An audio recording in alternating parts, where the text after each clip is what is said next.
Welcome back to Silent Paws and Brave Hearts. The town of Ashford, Colorado goes still in February. Not peaceful still, not the kind of stillness that invites rest or prayer, the kind of stillness that presses down, that settles into the empty chair across the dinner table and sits there without apology, that follows a man from room to room in his own house, quiet as smoke, patient as grief. Daniel Mercer was 58 years old, and most days, in the deep of that Colorado winter, he felt older than the mountains surrounding his small town. He had given 22 years to the United States military. He had led convoys through hostile desert territory, where one missed signal, one wrong turn, 1 second of hesitation could end lives. He had made decisions in dust and darkness, and the kind of fear that does not shake your hands, it simply settles into your bones and lives there quietly, long after the danger is gone. He had come home decorated. He had come home changed. And then, as happens so often with the men and women who carry the heaviest things in silence, he had slowly, without anyone noticing, become invisible. His son lived in Seattle. His daughter had built her life in Atlanta. They called on birthdays and holidays, their voices full of love and the particular guilt of people who mean to visit more than they do. Daniel never blamed them. He understood distance. He had lived inside it for most of his adult life. But understanding something and not feeling the weight of it are two very different things. And at night, in that house in Ashford, the weight was impossible to ignore. His wife, Carol, had passed 3 winters ago. A stroke. Quick, the doctors said, as if quickness were a mercy, and maybe it was. But quickness had left Daniel standing alone in the kitchen on a Tuesday morning, holding the coffee mug she had given him for their 30th anniversary, suddenly understanding in his whole body, not just his mind, that the rest of his life would be measured in cups of coffee made for one. He had placed her photograph on the mantel. He had folded her things with the same quiet precision he once used to fold mission maps. He had continued, because that is what soldiers do. They continue, not always because they want to, but because stopping feels like surrender, and surrender was never something Daniel Mercer had been built for. The neighbors waved when they saw his truck in the driveway. The woman at the post office knew to hold his packages. People in town recognized his face, but recognition is not the same as being seen, and Daniel Mercer had not truly been seen in a very long time. His medals were in a wooden box in the bedroom closet. He never opened it, not out of shame. He had earned every single one, but looking at them felt like reading letters from a man he used to be. A man whose decisions had mattered urgently, a man whose presence in a room had changed things. Now his days passed quietly, and sometimes he sat on the back porch in the cold and wondered, with no drama and no self-pity, just a plain and honest wondering whether the best of him was already behind him. There was, however, one soul in Ashford, Colorado, who had never once treated Daniel Mercer as a man whose best days were over. His name was Titan. He was a German shepherd, broad-chested, amber-eyed, built with a physical grace that made people step back when they first saw him. He had served alongside Daniel in active duty. He had been trained for search, for detection, for the kind of focused, disciplined obedience that exists only in working military animals. He had moved through dangerous environments with a steadiness that even experienced soldiers sometimes envied. And when Daniel had retired, he had fought quietly and successfully to bring Titan home with him, because they had been through things together that no report could fully capture, moments in the dark that bond two living creatures in ways that ordinary language struggles to hold. Titan was not Daniel's pet. He was his partner, his brother, the last living soul on earth who had shared the specific, unspoken weight of the life Daniel had lived. But Titan was aging now too. Gray had crept along his muzzle the way frost creeps along a window pane, slowly, quietly, until one morning you look and realize the change has been happening for a long time without you noticing. His hips had stiffened with the cold. There were mornings when the porch steps cost him something, when he paused at the bottom with a patience that looked almost like prayer before climbing. His movements had slowed, his sleep had deepened. But every single morning at exactly 6 o'clock, Titan was there, sitting in front of Daniel, still, attentive, eyes steady and full of something that had no human name, but meant without any possible misunderstanding, I am here, I am ready, whatever today asks of us, I am still here, still reporting for duty. Daniel would look at him on those mornings and feel something shift inside his chest, something that was equal parts gratitude and grief, because Titan was the only living proof that Daniel Mercer still mattered to someone, that somewhere in the world there was still a heart that watched for him, that noticed when he was absent, that would not rest until he was safe. The February that changed everything arrived without warning, the way the worst things usually do. The temperature had been dropping all week, each night colder than the last, until the thermometer outside the kitchen window read things that didn't seem possible for a world still meant to sustain life. The wind moved through Ashford not like weather, but like intention, low, steady, pressing against every wall and window as though testing for weakness. Daniel had felt the tightness in his chest since mid-afternoon, a pressure, not sharp, not dramatic, just there, the way a stone is there when it has settled into the bottom of still water. He had ignored it. He had survived far worse than chest tightness. He had survived things that would have ended other men, and he carried that truth with him the way some people carry pride, quietly, but always within reach. "I've survived worse," he said to no one in particular, standing at the kitchen counter that evening. Titan looked up at him from the floor. His amber eyes were steady, watching. Something in his posture had shifted almost imperceptibly, a stillness that was different from rest, the kind of stillness that belongs to a creature paying very close attention. The power went out just before midnight. One moment the lamp was on, the clock on the stove was glowing its soft green numbers, the refrigerator was humming its low, familiar hum, and then silence, darkness, complete and immediate, like a held breath suddenly released into the cold. Daniel stood slowly from his chair. The chest tightness had grown. It was no longer a stone at the bottom of still water. It was something pressing now, something with weight and intention. He told himself it was nothing. He told himself he was fine. He put his hand against the wall to steady himself and took one step toward the hallway. His legs gave way beneath him. He did not fall dramatically. He simply went down, the way a building goes down when the foundation finally gives, quietly at first, then all at once.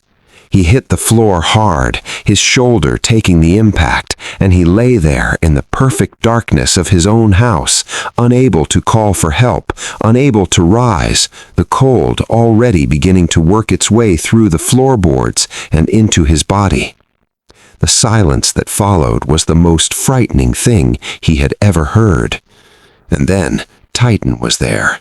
He had crossed the house in seconds. He pressed his muzzle against Daniel's face, warm breath against cold skin, nudging, searching. Daniel did not respond. Titan barked once, sharp and high and urgent, the bark of an animal that understands the difference between inconvenience and emergency. He barked again and again, each bark more desperate than the last, filling the dark house, swallowed by the wind outside, answered by nothing. When Daniel did not move, something changed in Titan. It was not panic, It was decision. He moved to the back door. His hips were stiff and his joints ached in the cold, but he pressed his body against the door, scratching, pushing, whining with a sound that was almost human in its desperation. The door cracked open against the howling dark. The wind hit him like a wall, bitter, biting, the kind of cold that takes the breath before a body can recover it. Titan stepped into the snow. It came to his chest. He was an old dog with old joints and a graying muzzle and hips that had been aching for 2 winters now. He was not the dog he had once been, muscled and fast and built for exactly this kind of work, but he was still Titan.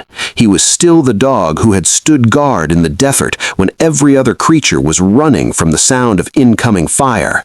He was still the dog who had never, in all his years beside Daniel Mercer, chosen comfort over duty.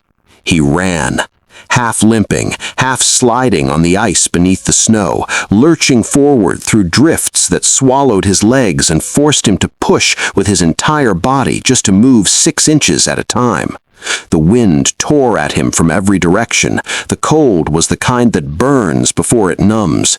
His paws found no solid ground, only shifting white and hidden ice, and more than once he went down completely, scrambling back upright with a determination that had nothing to do with training and everything to do with love. He ran 3 blocks, 3 full blocks through a February blizzard in the dark, with aching hips and lungs working against cold air that felt like breathing glass. He did not stop. He ran until he saw a porch light, the Grayson house, the only light still burning on that street. He ran straight for it, up the icy front steps, and he barked. He barked with everything left in his body. Not frantic barking, not the bark of a frightened animal, urgent barking, rhythmic and desperate, and so clearly purposeful that Mr. Grayson, pulling open the front door in confusion and alarm, stopped the moment he saw those amber eyes and understood without a single word that something was terribly wrong. Titan did not growl. He did not retreat. He stepped forward and took the sleeve of Mr. Grayson's coat gently, gently, with the careful mouth of a trained animal who knows the difference between force and pleading, and he pulled. Just once. That was all it took. They found Daniel on the hallway floor, pale and barely breathing, the cold already deep in him. The paramedics arrived within minutes. They worked quickly and quietly, and as they lifted Daniel onto the stretcher, one of them paused and looked down at the old German shepherd sitting in the doorway, chest heaving, paws raw from the ice, fur matted with snow. The paramedic said nothing, but he reached down and placed his hand gently on Titan's head, and Titan leaned into that hand and closed his eyes for just a moment, as if accepting what had just been acknowledged without words. The doctors at the hospital in Colorado Springs said that 10 more minutes on that floor, in that cold, could have ended differently. 10 minutes. The margin between Daniel Mercer's life continuing and Daniel Mercer's story ending was 10 minutes, and an old, arthritic, gray-muzzled dog who refused to accept that margin. Daniel woke slowly, the way people wake when the body has been through something that the mind is not yet ready to fully understand. The room was white and warm. Machines beeped their soft, steady rhythms. And before he registered any of it, before the pain, before the confusion, before anything else, his first words were a question. "Where is Titan?" The nurse stepped quietly to the side. And there he was, lying on the hospital floor beside the bed, paws tucked under his chest, eyes open and fixed on Daniel's face, exhausted to his bones, paws still raw, but there, exactly where he had always been, exactly where he would always choose to be. Daniel lifted his hand, slowly, weakly, the arm heavy with tubes and exhaustion, and reached toward the edge of the bed. Titan stood. He walked to the bedside slowly, with the careful dignity of an old soldier who has just returned from the most important mission of his life, and he placed his paw gently on Daniel's arm. Not playful, not excited, not the enthusiastic greeting of a pet reuniting with its owner. Something quieter than all of that. Something that belonged to a different language entirely. The language that exists between two souls who have been through real things together, and who know, without discussion, that they will not be separated again. The nurses in the room wiped their eyes and did not apologize for it. In the days that followed, the town of Ashford did something it had not done in years. It stopped. Meals appeared on Daniel's porch. American flags were placed quietly in his front yard by people who had driven past that house for years without once stopping to knock. Men who had never met Daniel personally shook his hand at the grocery store and said, with voices that meant it, "Thank you for your service." A local church organized a small gathering in his honor. Children made cards. A veterans group he had never joined reached out and asked if he would come speak. And at that small community gathering, when the room had grown quiet and people were looking at him with the full and genuine attention he had not received in so many years, Daniel Mercer said something that no one present would ever forget. He said, "I thought that after 50, after retirement, after losing Carol, maybe the best of me was already behind me. I thought maybe I had used up whatever it was I had to offer, and that what was left was just waiting, just getting through the days." He paused. He looked down at Titan sitting beside his chair, steady as always, and his voice, when it came back, was quieter. But this dog didn't get that message. This dog showed up every morning like I was still worth showing up for. And on the night I couldn't stand, he stood for both of us. He could not finish. He didn't need to. The room was already silent in the way that rooms go silent when something true has been said inside them. Titan sat beside him, patient, present, still watching, the way he had always watched, not because he was commanded to, but because there was nowhere else on earth he would rather be. The medals in the wooden box in the bedroom closet had not changed. The mountains around Ashford had not moved. The winters would keep coming, cold and pressing and indifferent. But something in that house was different now. Something had been restored. Not to what it was before. Grief does not work that way, and loss does not unhappen. But something new had been placed carefully into the space where emptiness had lived. A reminder, a truth that Titan had been trying every single morning at 6 o'clock to make Daniel understand. That a life which still has loyalty in it, still has purpose. That a man who is still loved by even one faithful heart is not a forgotten man. That some bonds are not written in military paperwork or wedding vows or legal documents of any kind. They are written in something older and quieter and far more durable than any of those things.